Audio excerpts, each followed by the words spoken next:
All right. We're so excited to have Ronald Simmons back with us from Master Blend Family Farms on the Low and Slow BBQ Show. Ronald, welcome back. What's happening, Big Mike? Man, so excited to have you. And today we've got a super special episode. It's going to be live from the Mesh.TV studios.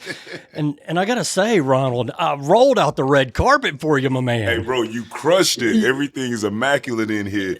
The sausage rolls are busting. I love the flavor in them. The mac and cheese from Keith Hennings. Oh, man. Yeah. Well, let me just give it a quick rundown. And first, let me say, we don't do this for everybody, Ronald. Now, you're so special to us that we wanted to do that for you. But I've got Chigger's Own Chicken with Buxton Hall rub. Elliot Moss was the man for Buxton Hall for many years, so I got his special rub on the chicken. Okay. I've got Keith Hennings macaroni and cheese, his special recipe from Black Powder Smokehouse. I've got none other than Master Blend Family Farms sausage rolls. Now, I don't know that I did it as good as your daughter does, but I think it passes. And I've also got Benny Wafers from Hannah Raskin shared those with us. She's the creator of the food section, and that is none other than Miss Emily Meggett's special recipe from Gullah Geechee Home Cooking. She's the queen of Edisto Island. These are her cookies, and again, I'm sure they're not as good as hers, but hey, it was my first time trying to bake something, Ronald. Hey, bro, it was spot on. Give me the magic. All right, for spot sure. On, yeah, well, hey, I'm glad you enjoyed it, but we're going to jump into the podcast now. Big thanks to all those folks. I'll remind everybody, the recipes for these food items you can find on the Low and Slow blog at lowslowbbqshow.com. But right now, it's Ronald Simmons on the Low and Slow BBQ Show. And Ronald, just to remind our audience, where are you from and how did you get into smoking meat low and slow? Oh, man. So, look, we come from Duplin County, Stomping Proud, man. It's Kenansville, North Carolina doing it. And I'm just a chip off the block. So my grandparents, I watched them, and I'm just trying to take it one notch up. You know what I mean? Sure. And your grandparents did it. I can remember you telling us that whole hog style, and now you're into the farming business. How did you get into the farming, and which came first, the pig master or the pig farmer? Yo, so I definitely have to say that the farm is what spawned everything. Okay. I learned a lot of lessons out there, a lot of cool lessons, and then I learned how to step my level up a little more as I continued meeting different pit masters. So it's been pretty cool, man. Yeah, definitely. Well, I want to talk about the pigs and the pig farming because we've talked a little bit about your pit master. Tell me about your pigs. What are you raising out there at Master Blend? So out there at Master Blend Family Farms, we have the Durocs, the Berkshires, and the Chester Whites. The Durocs is the signature that we always use for like our logos, the mascot. That was the genetics that was necessary in order for us to do the farming. Dad, he's like, listen, if you're going to have hogs, they got to be Durocs. So we got a few of them red ones out there. Yeah, definitely. Well, what do you enjoy about the pig farming? What I enjoy now about the farm is being able to go out there, get the work done, and just watch the sunset. Yeah. We were out on the farm yesterday, man, and we were wrapping up, getting everything rotated. Spring is getting ready to break, so we're getting ready to shift them to open pastures and let the other stuff regenerate. And then we're also getting ready for the gestation period for some of the sows. So it's pretty cool. I love the most the relaxation out there when the sun's setting. Yeah, nothing quite like working hard all day on the farm and then looking back at what you did and enjoying the sun coming down. Definitely. Yeah, so, well, tell me, I know you're animal welfare approved, and that's an important part of the farm. What does that mean? So being animal welfare approved basically means that we raise the livestock with no growth hormones or steroids. They're out on open pasture, so it's a term we use called free range. Okay. That's basically where they have an overwhelming amount of vegetation. They can graze, and then basically it's a cycle from one season to the next. So you're letting that piece of area drop and regenerate, and you're putting them on something that's already flourishing and ready to go. Okay. What kind of vegetation are you on? Are you having to rotate those types of crops, or is it just a ryegrass, or what are you doing with the vegetation? So basically with the pasture, you'll look at like radishes, you'll look at different oats. Some of them are wild, clovers.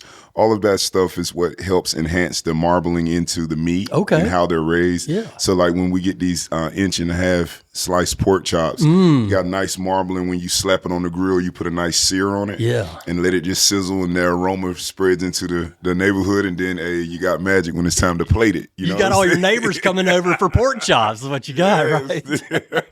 Well, tell me, that's a couple of the little tips in the animal welfare piece and the rotating the crops that they're eating. eating on. But what do you feel like sets your pork and your farm operation apart from similar business? And I know there's a lot of hog farms down east. So how are you guys different? I think what has been able to make it different for us is just being able to get out in different settings and to talk with farmers and hear their sides of how agriculture is. And so farming is a community. So basically you're learning something from your neighbor. Your neighbor may learn something from you. With me being, a rookie still, I'm 12 years in the game. But, the people that I look up to, they're 30, 40 years in the game. So what I'm becoming exposed to, they've already known. And so they share some insight with that. Do you feel like they're selfish with that insight, or are they just trying to help another guy out? No, bro. So the cool thing about the farming community is it seems like where we're from, everybody's lending a helping hand to give you a leg up. It's been super cool, and you'll notice different components or different aspects from the industry as a whole. But it's like any of the technology just available on one spectrum of it. It's easy to get it whenever you have a network, so you're always growing your network. Yeah, cool. Network's definitely important. Well, we had you on the show here back at the end of 2023, and I know you've had some things going on since our last conversation. First of all, tell me about the Best of North Carolina showcase for the Council of State Governments. Wow! Tell me, what was that all about, and what was it like? Kind of being there with the big wigs of government. So we'll do it like this. Shout out to all of the farmers, the producers, the commodity specialists that were involved with that project. I think it's been phenomenal. It's resonated well with the Council of State Government. Basically what we were doing, we had constituents from all over the country coming to Raleigh, and we wanted to give them an experience of what they could see as far as ag is associated, even down to seafood. Yeah. So shout out to Cast Iron, Southern Breeze Seafood. They've established a reputation for always rendering fresh seafood, right? And we were able to cook the swordfish, the bacon wrapped scallops. We were searing them, and then we were plating them and putting out there for everybody. And I think it went very, very well. Everybody seemed pleased about it. Yeah. And shout out to the Master Blend gang for pulling it together. They always represented it. Was awesome. Yeah, definitely. How much time do you spend trying to prepare for a big event like that? So with that one, it was crunch time. So we only had about 2 months to prepare for that. Okay. And with it being short notice, we were basically able to reach out, call in some favors. Everybody felt good about it. And shout out to my dude, Matt. So Matt, he was like one of the key components for facilitating it from the department side. So it was super cool, man. But yeah, the team pulled it together, and everybody that attended, I think they had a blast. Yeah. Well, so what are some other things you've been up to in the last 3 or 4 months? Oh, bro. So it's been crazy. So we got a call recently from the gang for the Smoke Sheet. So we're going to be building something together with them in Charlotte in a couple of weeks. Shout out to North Carolina A&T. So they've made us the headliner for North Carolina Small Farms Week. Greensboro, North Carolina, March 27th. Cooperative Extension, love you guys. A&T, Aggie Nation, love you guys. But then we also have a guest appearance at Cast Iron Kitchen in Porter's Neck next week. So that's going to be hot. That's beers, bourbons, and barbecue. Shout out to Chef Petty. He just had a nice appearance with Guy Fieri. Right. And we're going to go down there and bring a little magic to the Porter Neck area for everybody that attends, man. Yeah, fantastic. A lot of exciting things going on. Don't know really how you get it all done, but I know that the sponsors are a big part of that. So tell me about your sponsorship partners. I see you got Kubota and Kingsford. How do you get involved with those guys, and how important are they to your success? So the importance of the relationships with those brands are phenomenal.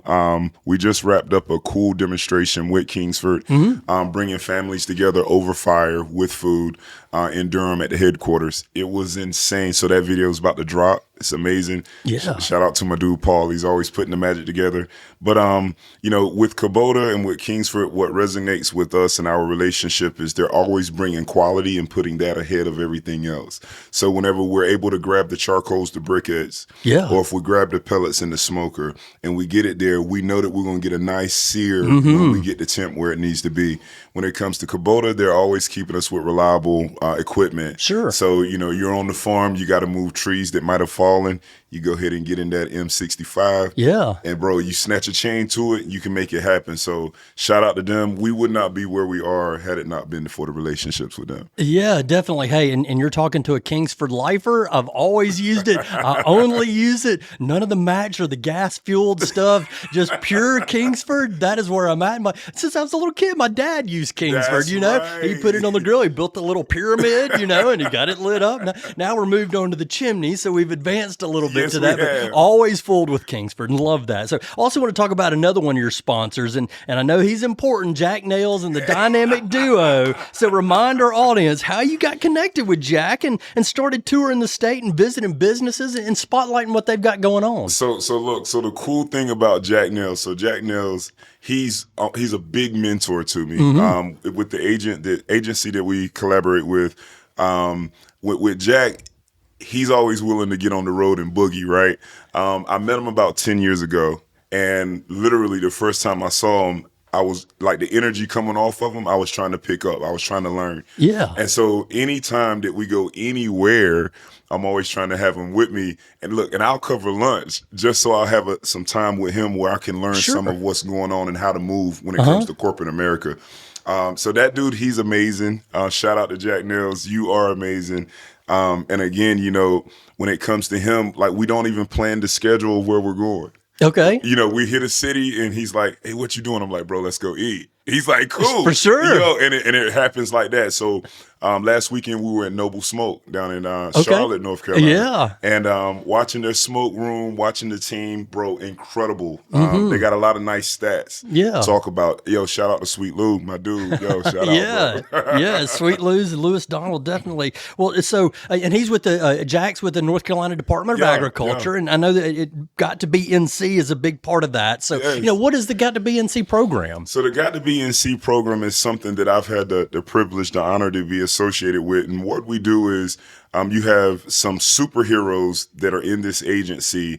Their goal is to go across the state of North Carolina and highlight producers and highlight anyone that's making a big impact in the industry, from agribusinesses, from products that's made in North Carolina, wines. Like, it's the elite of the elite. Sure. And the cool thing about the team there is that they're always figuring out ways and resources that'll be beneficial to your farmers of all sizes, from all walks of life. And so to be associated with them and to be like one of the guys that's trying to contribute to the movement that the impact that they're making in North Carolina, it's like a big deal.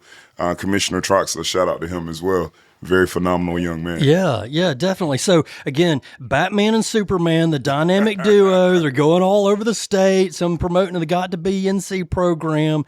When you go to a restaurant, you said you don't give them. Do you give them a heads up, any kind of warning, or you guys just roll in 3 or 4 deep with the cameras rolling? How do they respond to that? So with any time that the cameras are going, we do go ahead and try to lay out an agenda, and get all their approvals and get all the stuff signed. But basically, what we try to do is highlight when it comes to these restaurants, places that we've never been to. We try to make all of our followers aware. Hey, man, we're in this city. We're gonna eat at this restaurant. What you think about it? Come check it out. And basically, it's just our way of contributing to the culinary scene, getting any exposure to any of the restaurants that want that attention.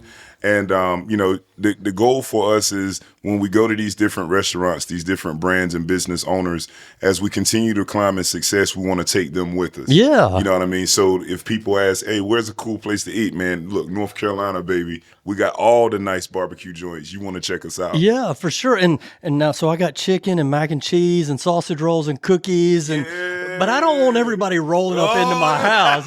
This is just for Ronald and his friends, and the Low and Slow BBQ Show guests. Wait, you don't want to open up a drive-through on the side of the house, bro? Boy, I got my hands full. My hands are full of other things, although I know some people. Yeah. But if I'm a business, is there a way for me to get on your agenda coming around? Absolutely. So if you're wanting to be on the channel, first and foremost, with Got to Be NC, you need to be a member.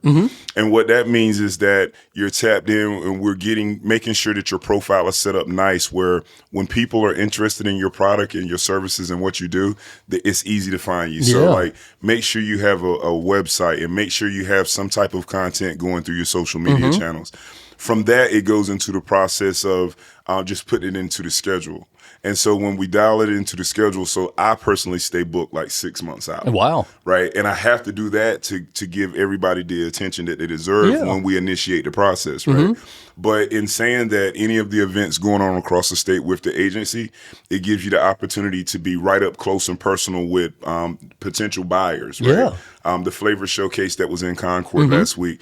These businesses that may not have had the platform, You can get a competitive price. You go there, it's at the Embassy Suite, and bro, it's like over 140 vendors last week in front of big brands, big names, big buyers that's looking for that next hot thing to bring into their retail space. So it's your chance to get your product into stores, restaurants, big name businesses. Yes, sir. Big names. Yeah, cool. So let's take a little bit of a turn. You mentioned Sweet Lou and Lewis Donald, and I want to talk about the Carolina Barbecue Festival. How did you get hooked up with those guys? Oh man, so look, from day one when I met Sweet Lou, it came through a relationship with Brian Furman. So Brian Furman is one of the kings in the ATL when it comes to barbecue. And so I connected with Brian, and we were jaw-jacking about different things that were happening in the season. And he was like, hey man, you need to check out my man Sweet Lou. So I was like, well, bro, before I go check out Sweet Lou, we got to go dive into his restaurant, see what's happening. You know what I'm saying? And so I ordered the brisket. The boss lady ordered the chicken. She's like, oh, my God, his chicken is crazy. Right. And so then we started exchanging contacts, and I was like, yo, bro, do your thing. You know what I mean? I just want a picture with you. And he was like, yo, bro, we can do better than a picture, man. Jump on board. We get this Carolina Barbecue Festival thing popping off. And so from there, man, it's just been, he'll call, hey, I got this idea, what you think? And I'm like, yo, bro, I love the idea. Let's tweak it a little bit. He's like, bet, let's make it happen. Yeah. And so with Brian in the mix, with Garen in the mix, with Keith Hennings in the mix, and Sweet Luke, bro, like it's just magic upon magic, man. Yeah, and it's growing every year. I know they've got some other guys. Brandon Shepard was down there last year. He'll be back again. Elliot Moss is coming, as well as Jake Wood. All these guys we've talked to, and we're going to have them on the podcast as well. Super excited to have them around. It's just a cool thing. And again, it's another opportunity to kind of put a spotlight on, North Carolina products. Now Brian and Jake and some of those guys, Dylan, they're in South Carolina, but again, there's North Carolina products involved. Yeah, we'll see. I love, so Lou and his team to be able to come up with an idea and it resonated with the city of Charlotte, but then the actual mission. Barbecue Relief, like that's a phenomenal organization that has been able to make an impact for individuals across the country, right? And I love the presence that's felt, as they go from state to state. It's like you always have those stakeholders in the barbecue industry that's standing beside the barbecue relief movement, man. So shout out to that gang for pulling that together. Yeah, definitely. Cool. Scott Jarrett and Hickory is part of that Operation Barbecue Relief, and they do a regular thing at Hickory Soup Kitchen. Had Stan Hayes, the CEO. We had him on the podcast. Oh, wow. They've got some super cool things going on at their Camp OBR there at the Lake of the Ozarks. So, I mean, that's part of it too, really supporting, the barbecue for a cause. And of course, there's Folds of Honor and Hungry Heroes as well. But what's it mean to you to be able to support these things? Well, for us, it's always big. You never know how far your effort goes, right? So the cool thing is if you're making an effort and you collaborate with individuals that are already ahead of that movement, then it makes it that much more heartfelt, if you will. And so I've always loved all of the charitable ideas that come with the organizations we work with, because it allows us to make a bigger impact overall, right? And I look forward to seeing what is to come when it comes to the barbecue relief team, man. They're doing the big thing, man. They got something cool this year. April 5th and 6th is the festival. And on the 5th, the barbecue relief gang and the Hungry Heroes, they're going to make the food for all you pit masters. Bro, I saw that, Yeah, and then y'all got to work Saturday, but Friday, it's food night. There's going to be music, they're going to be serving it up too. Tell me, what is Master Blend Family Farms going to bring to the barbecue festival this year? So we're getting a little wild with it this year. We're going to do some Canadian bacon wrapped chicken breast, right? And so basically what that looks like is we're going to go ahead and smoke it over the charcoal, the Canadian bacon, put the wrap on it with the toothpick. Ooh. But then we're going to take it over the top with that kakalaki barbecue sauce. So shout out to Paige and the team, man. Love what you guys are doing. Yeah, man. Love the kakalaki sauce too. That's another favorite of mine. I like to make my own cheerwine variety. It's a little bit off of theirs. I like to have a little more spice in mine. But love the kakalaki sauce. Not sure about the gold. But the regular kakalaki is definitely where it's at. Now, I want to take you into secret time, and we've talked about all these recipes we've got before us here, but I want to talk about Ronald's secret. What time do you wake up every day to get all this stuff going? So typically 3:30, 4 o'clock, that's when I'm moving. That's farmer wake up time, so that's about average. And I feel like if I'm moving at that time by 8 or 9 o'clock, I'm already ahead of everybody that's waking up at 7 and 8 o'clock. You know what I mean? Yeah. So when do you go to bed? How much sleep are you really getting? I sleep early, yo. So folk don't be understanding. I typically go to bed around 7:30, 8 o'clock. Yeah. It depends on if the boss lady has missions for me, right? So each day I get an assignment checklist of things I need to get accomplished, and basically what I do, if I can get it knocked out on the farm end by 6:30. Yeah, by 7:30, quarter to 8, I'm lounging for a second, just lounging and then head to the bed. Yeah, looking for the next move. How often are you sitting there either gawking at the TV or something else? You're sitting in your recliner and before you even get to the bed. Most of the time I don't. A lot of times I'm always thinking about the next move, right? So a lot of things that we've been able to accomplish, I'm super grateful for. But my imagination goes wild when we see what we just accomplished, right? So figure being able, I think last week we were in Durham, we were able to cook for Kingsford, the leadership team. So that's 250 plus members from the organization. And we're able to give them our personal side of what it means to be smoke and fire and food. And after accomplishing that, the team, they come together, they high five, and Sarge, Mr. Matthews, the ladies, Miss Treese and Mom, they all come together, they high five. And whenever the momentum shifts off, I'm thinking, yo, what's the next move? How can we do this again? Yeah. Times 2. And so I stay plugged in like that. Right. You know what I mean? Memphis in May is getting ready to come up. Yeah. So, we brainstorming on what the schedule is going to look like, right? Yeah. And just looking forward to what's coming in 2024. So you've talked about a lot of places that you've been. Have you got an idea for how many miles of North Carolina road you burned up last year?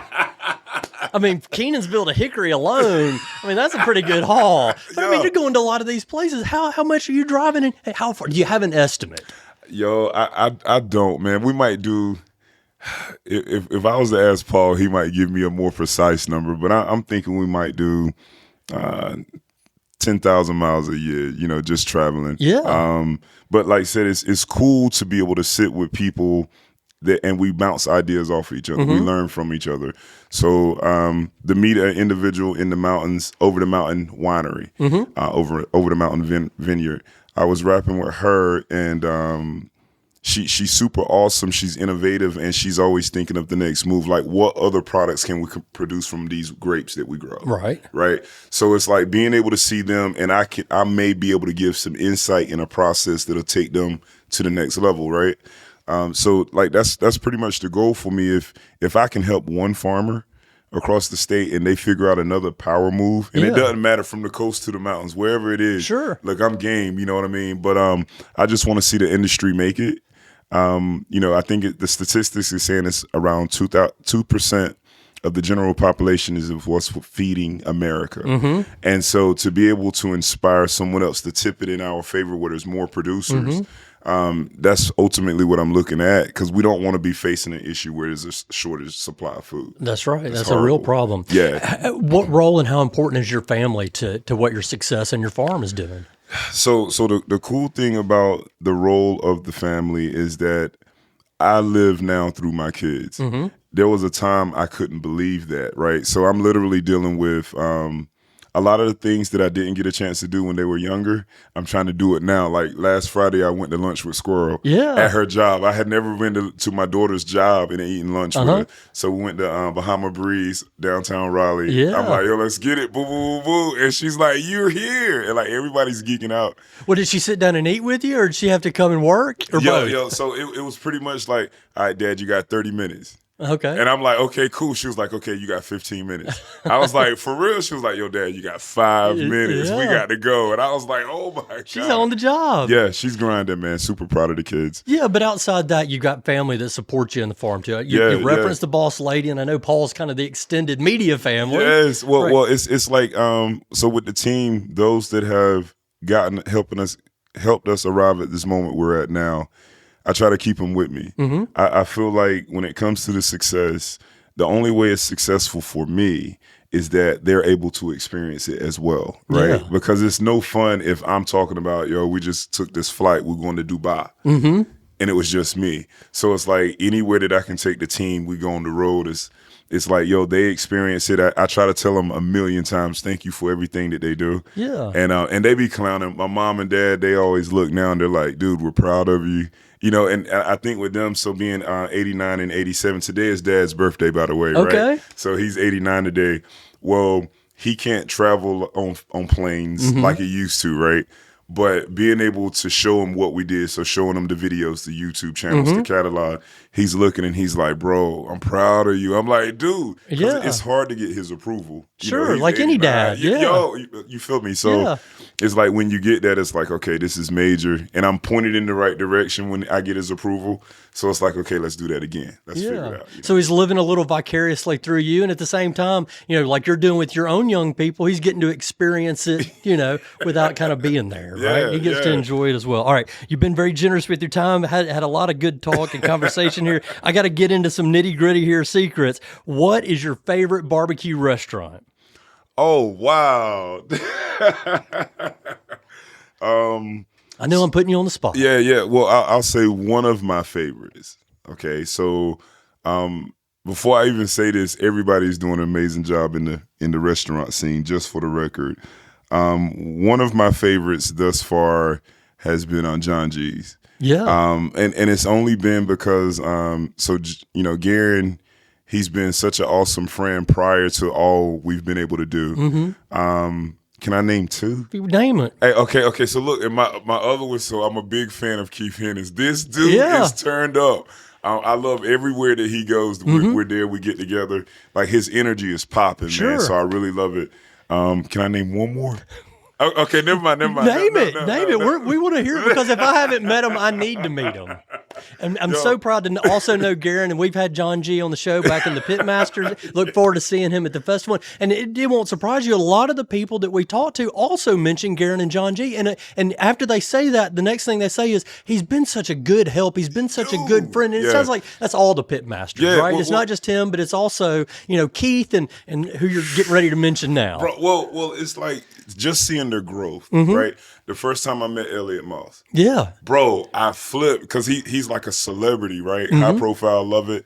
Brandon Shepard, I love where he started, humble beginnings. Yeah. Where he's at now. Aaron Franklin, big fan, just because of him taking out time, signing books, and allowing us to bounce ideas. So I love like the barbecue community, bro. Next level, man. You have some titans in the barbecue scene, bro. They're titans and they're celebrities, but they're all pretty down to earth like Ronald. Yeah, right? They down to earth. They down to earth. But it's like, bro, they're the deal. Oh, my dude Jake. So Lawrence Barbecue. Yeah, man. Hey, bro.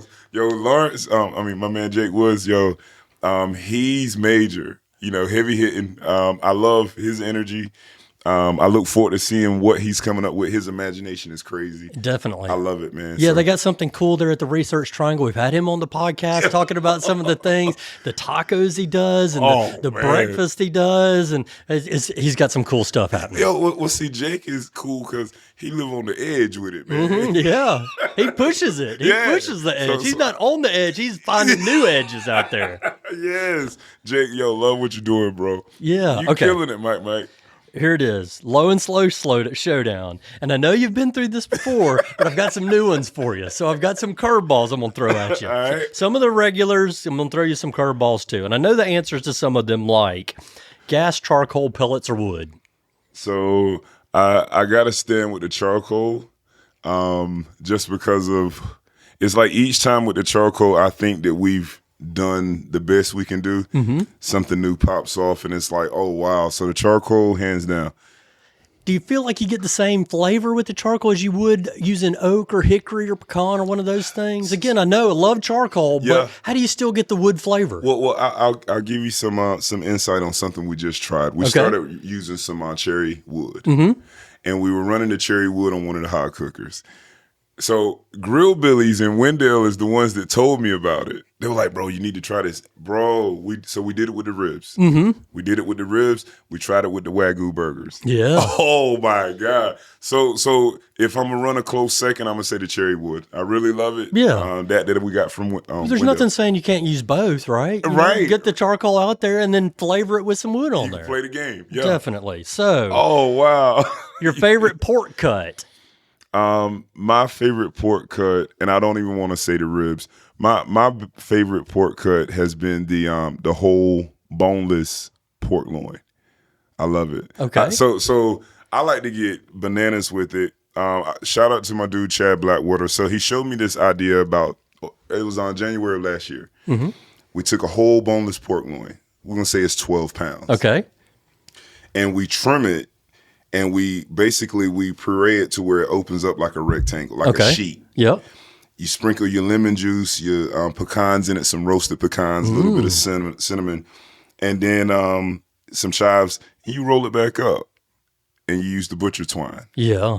And bro, we lay it on the grill, and we just let it catch smoke, right? Wow. And he's always said that whenever we cook it over the smoker, to put it in a pan, so all them driplets that render through, yeah, you can keep that. That's the sweetness. That's the secret, right? And you letting it go back over it, and then when you pull it out and it's done, so you cook it for about 53 minutes. Pull it out, let it rest. Let it rest for about 45 minutes. Just let it rest. Yeah. So now anything that is lost is starting to pull back in. Sure. It's like, oh God. Yeah. And then whenever you plate it and display it, so everybody that's there to eat, they see it and you start slicing it and it looks like a cinnamon roll. Oh, like yeah. the pecan all twirl. The goodness on the inside. Yeah. Yeah, everybody freaks out over it. So that's one of my favorite cuts. Okay. So you kind of jump to the next one, but if that wasn't it, what's your favorite way to prepare pork? So, okay, my favorite way to prepare the pork, so I like cooking the St. Louis ribs with Aunt Shirley seasoning. So my auntie, man, so she has this concoction. So it's got a little chili powder in it. Like, bro, it's got a little garlic powder in it. It is like pow in your face. And so we go ahead and wash the ribs. We trim them up. We pull the membrane off of it. We go ahead and sprinkle it. We let it sit a little while. Like you let that sit for like, you say, okay, we're going to let it sit for half the day. So it's like to the bone. And bro, and then when you set it in the smoker, you don't even put the pressure on it. You're not trying to crank it high. You run it about 245 to 240. Okay. And you just let it marinate, let it do its thing. And the smoke is beating it up, man. You know what I'm saying? Yeah. And then after an hour, you pull them and you wrap them. And then you put it back in there and let it get beat up with a little more heat for another hour. When you pull that out and you cut, so you trying to cut it, you need a good knife. Because your meat coming off the bone. You know what I'm saying? But I love preparing that because I like seeing that process from start to finish. Yeah. Popping the pack open, washing it up, and then you get that finish and everybody looks at it and it's dry. Yeah. Because, some things, so like with the sauce, you can get some sauces, you can dap it up and it may complement it, but some cuts don't need that much compliment. Right. So that's the best, my favorite on how to prepare something. Excellent. Well, let me tell you, Dylan Cook at Fork Grove Barbecue told us you don't have to take the membrane off. Now, I found that hard to believe, but he says that's what he does. That's his secret, and he'll stand by it. And everybody else says, no, you're crazy, but whatever. So give that a try sometime when you do it. So when I was starting out, like I can relate to what he's saying because when I was starting out, I didn't know what I know now. So I didn't know I need to trim it and make it pretty for presentation. I didn't know to pop the membrane off. So I just went on the edge, you know what I mean? But now, just because of trying some new ideas and wanting to give the best rendition, I try to do all that I can do to give the best experience to those that eat. Yeah, cool. Okay, so your favorite sausage, loose or stuffed? Oh man, so it depends, man. So like if we're making some dip, so the boss lady makes an awesome dip, and with this dip, she'll go. So I like the bulk, so the loose Italian sausage. But the boss lady, she likes like the old school sausage that's super hot. Breakfast sausage. Right. And it's bulk, so it just breaks loose. Sure. And you stir it in all this Velveeta cheese. Bro. Yeah. So I guess I gotta say, if we're making that dish, I love it loose. You like it loose. Yeah. But if you have it stuffed, what is your favorite stuffing that's not meat? Oh, dude, that's different. Yeah, because you know Lewis is doing some stuff and John G's doing some stuff where they're putting some stuff in some sausage. So what do you want to have in there? So I tried his jalapeno pepper, bro. Yeah, that's crazy. We've tried this the cheddar cheese in the sausage. So like, give me a chorizo sausage with the cheddar cheese in it. Okay, because that's like. You know, you like a lot of times you can use sausage to actually season the entree instead of it being the main portion of the entree, right? So I think with the chorizo, some cheddar, like that's gonna be crazy because it's in your face, right? Know? Yeah, good. Okay, so what's your favorite side dish? So we've tried it a few different ways. Some of the successes we've had is like the summer pasta salad. So big chunks of ham. Some cucumbers and peppers in a pasta salad for a cool serving item. Yeah, this summer day. The other thing that I've loved, so we have these red, what she call them? The red cheesy potatoes. Okay, bro. Yeah. Oh my god! Because you look at it and you're like, yo, I gotta have it. You got chunks of bacon bit in it. And, you know, I live on the edge, so we put some Canadian bacon in it. Right. And then, and the reason that I like those potatoes is because when you plate it, and you have your shreds of cheese on it, and you want like 3 or 4 different grades of cheese, and it's melting. Yeah. And so when you pulling it off, it's real stringy. I didn't mean to go so detailed. No, that's good. You can't go wrong with cheese. Right. You can't go wrong. Too much is never enough. Yeah. You know what I'm saying? Sure. Okay, so the best Carolina barbecue style, Eastern, Western, or the South Carolina mustard?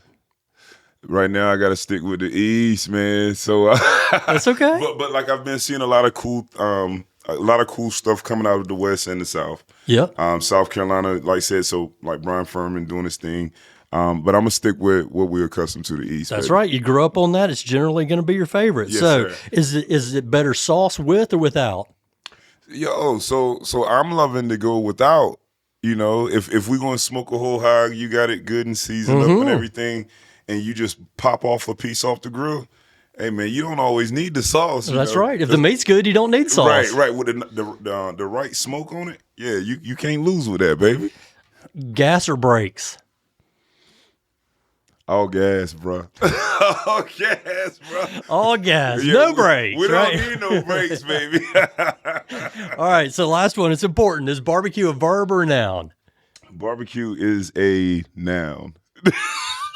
And that, my friend, is the lowdown from the man, the pitmaster, Ronald Simmons from Master Blend Family Farms. Ronald, thanks so much for coming to Hickory and being part of the Low and Slow BBQ Show. Hey, Mike, thank you guys so much for this, man. It was fire, man. I love it. Love everything. Definitely. We'll have to do it again. Boom. If nothing else, we'll see you at the Carolina Barbecue Festival, April 5th, Victoria Yards in Charlotte. Oh, baby, it's going to be hot, man. Make sure you get your tickets, man. Get plugged in. It's going to be hot.